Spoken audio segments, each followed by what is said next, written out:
Ciao ragazzi, come state? Oggi faccio un video in italiano perché voglio raccontare un po' quello che ho già detto in inglese in un video precedente agli italiani, ovvero dare qualche consiglio su come superare il test di livello C1 di russo, il Terkai 3 oppure TOEFL.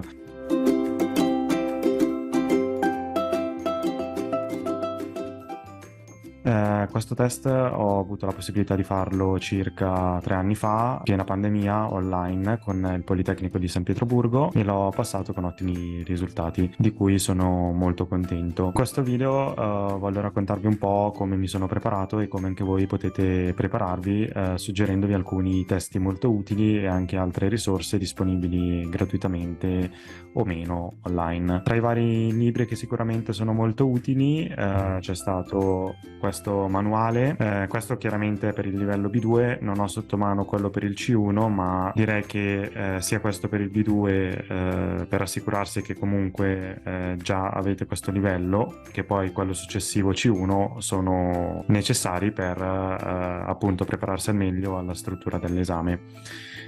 Un altro ottimo libro che mi è servito molto e che ho fatto e rifatto più volte è questo piccolo libretto che si chiama Tieste, Tieste, Tieste, titolo molto fantasioso, che vi permette di simulare la parte di grammatica, quindi di fare tanti test grammaticali. Davvero si tratta di un manuale molto utile perché vi permette di familiarizzare con tutte le strutture necessarie per poter parlare la lingua a un livello C1, per cui è consigliatissimo. Poi mi ha molto aiutato anche questo ottimo manuale Weebly, la grammatica russa della Dabravolskaya. È davvero un ottimo manuale. Adesso sicuramente esiste un'edizione più aggiornata, per cui vi lascerò i link, ma diciamo che la struttura non cambia e questo manuale è davvero utile perché vi serve per rivedere tutta la grammatica, quindi dalle basi fino alle costruzioni più complesse. Ottimo ai fini di un consolidamento del lessico e del ripasso delle strutture grammaticali principali è anche questo volume da Vaiti 4 che ripercorre un po' il livello B1, B2 e quindi è senz'altro un valido aiuto per ripassare e per focalizzarsi un po' di più anche sul lessico. Chiaramente tutti questi libri che vi ho appena mostrato aiutano tanto per prepararsi alla grammatica, alla prova di lettura e alla produzione scritta, ma non aiutano ovviamente sul parlato, dove invece consiglio vivamente di utilizzare Italki. Probabilmente già conoscete Italki, si tratta di un sito che mette a disposizione tantissimi insegnanti per qualsiasi lingua, con i quali è possibile prendere lezioni online e ovviamente ci sono tanti insegnanti anche per il russo a un prezzo davvero irrisorio. Pertanto il mio consiglio è quello di fare qualche lezione di speaking con un insegnante madrelingua online, con il quale potete sia praticare la conversazione su temi generali, ma anche focalizzarvi sugli esercizi specifici dell'esame di certificazione che prevedono ad esempio il dover reagire a determinate situazioni dicendo chiaramente qualcosa di appropriato alla situazione, per cui potete esercitarvi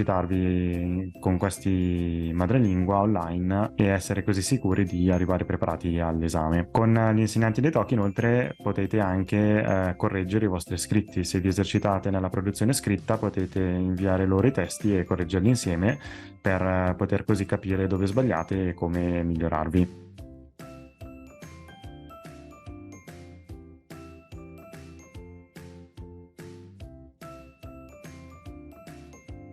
Per quanto invece riguarda la parte di ascolto, il mio consiglio è quello di guardare il più possibile film, serie TV in lingua, tanto con il cinema russo è davvero facile trovare tutto online, si trova davvero tutto anche su YouTube, trovate tutte le serie TV più famose e anche diversi film sovietici o più moderni.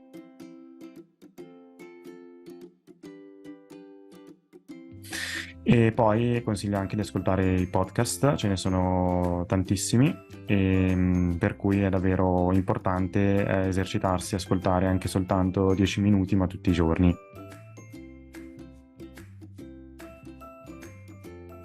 E un'altra cosa che consiglio e che anche la mia insegnante mentre studiavo a San Pietroburgo mi aveva consigliato era quella di ascoltare e guardare i video di Pierre Canal, dove trovate anche il testo, per cui potete prima ascoltare, guardare il video senza leggere il testo e poi se non capite potete guardare il testo e imparare così le parole che non sapete.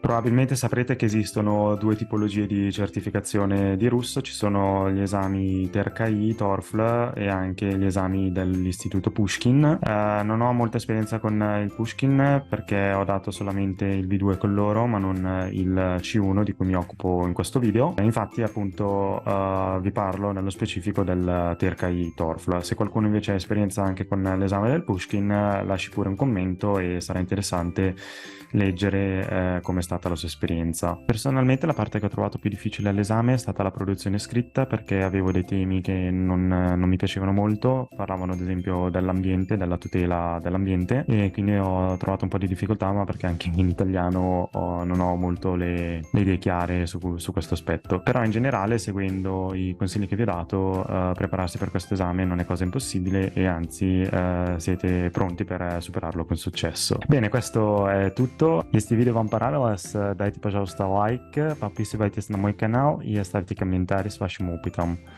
До свидания, пока-пока.